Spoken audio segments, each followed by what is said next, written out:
January 11th.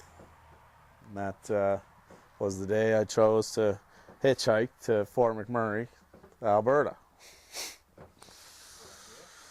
Yeah, most people probably wouldn't go in the winter during the blizzard, but that was the day that came a calling, and I decided to stick with the guns and give her hell. So my sister Nancy, being a great sister that she is, drove me to the outskirts of Vancouver on the highway heading towards Kamloops, I guess, or towards Calgary, that way. And I said goodbye to Nancy. We had just had a great Christmas together. Went on this trip through BC and stuff. So goodbye said. I ventured out into the blizzards with just a kit bag on my back, my work boots on, and stuck out the old thumb. And I probably was waiting for about 20 minutes, half an hour, and the truck pulled over. And the truck was this First Nations fella who was definitely on the booze or something to that degree. He was having a good time, just finished work that day, was driving home, and he was awfully nice enough to stop and give me a ride, which I took up until a turnoff. That was probably about 45 minutes into the drive, and we parted ways there, and stuck out my thumb again. And I got a ride with this guy who was going north of Jasper, and I was going to go to Calgary and maybe crash in Calgary for the night. But I get in the truck with him anyways, because I still got a ways to go before I get to the Calgary turnoff, and I head out with him. And it's snowing. Big time blizzard. And we're listening to the radio, and we hear that the pass has been closed to Calgary. So now we got to either stop for the night, or we got to just keep trekking right through to Jasper and say hell with the blizzard and all that kind of stuff. So we did, and he was a religious guy, and we talked about lots of religions and all that kind of stuff, just about everything you can talk about in the car for a good 4 hours or something, whatever it is, all the way up to Jasper. And we went out to a little restaurant when I got there, and he bought me dinner, and he headed off to finish the drive. He still had another 2 hours to go or something.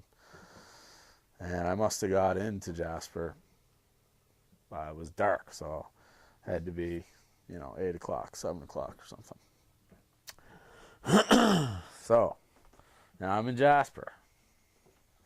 I'm broke as fuck, and I got about enough money for a pitcher of beer, let's say. So I wander up to the local watering hole where I buy a pitcher of beer. I'm sitting around the bar, and these Americans are there on this huge trip. There's like 12 of them. So they're like talking in my ear like all night. So I think after I had a couple beers, I started yapping back to them, and then we started drinking together, and the next thing you know, we're at the after party in the hotel where I passed out that night. The next day I woke up, I was so hungover, and these guys were all still like passed out around the room, like everywhere, like the scene out of a university movie. And I just grabbed my bag and walked out and walked to the road, and I walked for probably 10 or 15 minutes, and I was like, that snowbank looks so damn comfortable, and just fucking hopped right in. Took a little nap right there, and I got up and started walking again, and stuck out my thumb, and transfer truck pulled over. So the transfer truck, I was like, here we go, scene from a movie. Next scene, buddy gets his head chopped off. So anyways, beggars can't be choosers. Ran up to the transfer truck, and the door opened, and I look in, and here's this young guy, probably about as old as I am now, I guess, 31 or so. And I was like, how's she going? He's like, you need a drive? I'm like, yeah, I'm going to Fort McMurray. He said, well, I can take you to Edmonton. I said, right on. I jumped in, and he's like, you want a beer? And I was like, yeah, I guess I'll have a beer. That's what's going on around here. I won't turn it down. I'm hungover as shit, and I won't swear, I do enjoy a beer when I'm hungover at times. So here I am, drinking a beer, riding in the big truck. It's Volvo. We got a load of lumber on the back. We're drinking beer. We drank another beer. We started smoking cigarettes, and smoking lots of cigarettes, and we got 3 beer in us now. And we stop, and he gets a pizza, a large pizza, and another case of beer.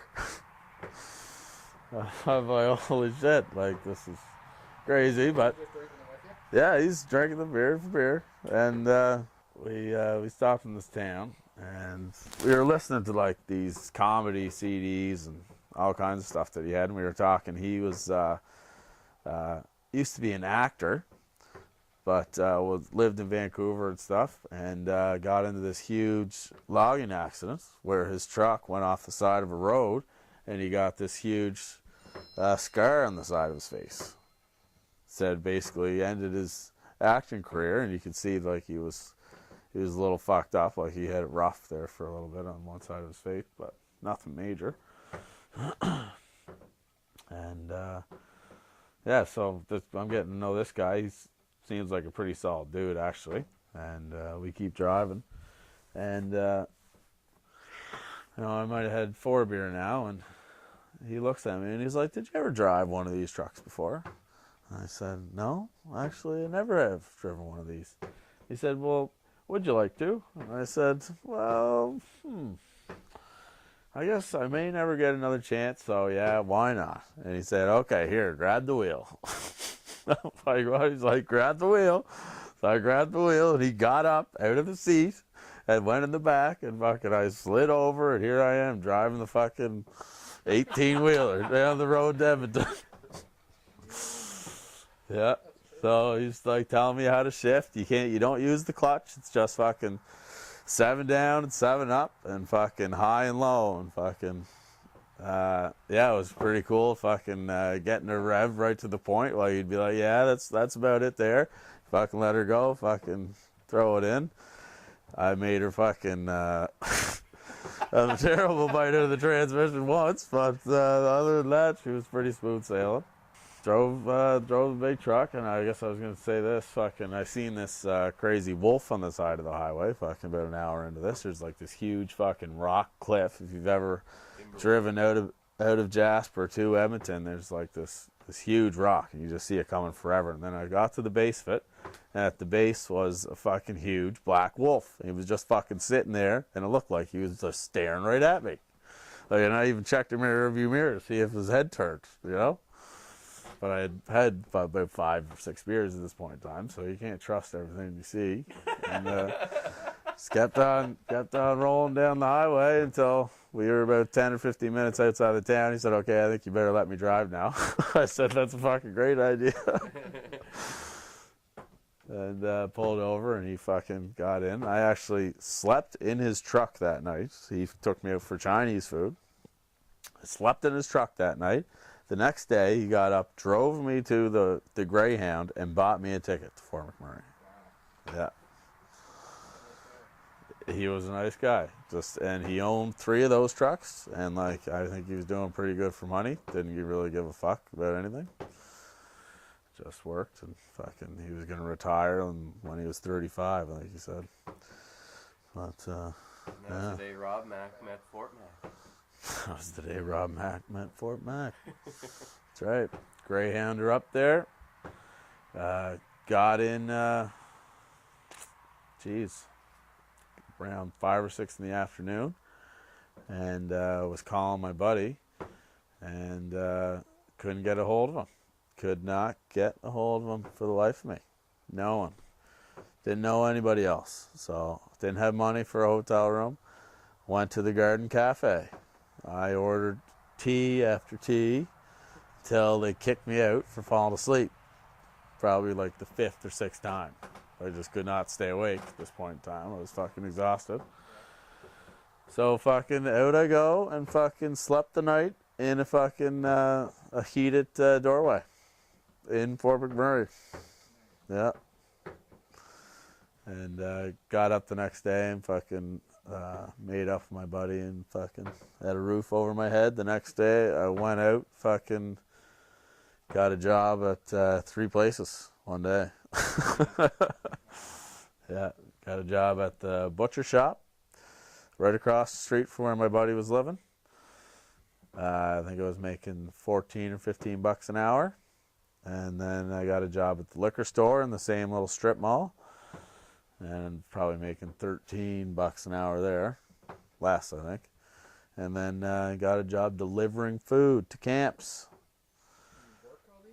I worked these 3 jobs. The guy was the owner of all 3, right? So the guy that got me the first job, the butcher shop, said that there's this guy who fucking owns these places, and he needs a delivery guy too. So fucking when I wasn't working the other 2 jobs, I was fucking driving food to camps, like fucking loading up this huge like fucking box truck, driving it there, unloading it all by yourself, like fucking all day long. Then working the butcher shop during the day and the liquor store at night.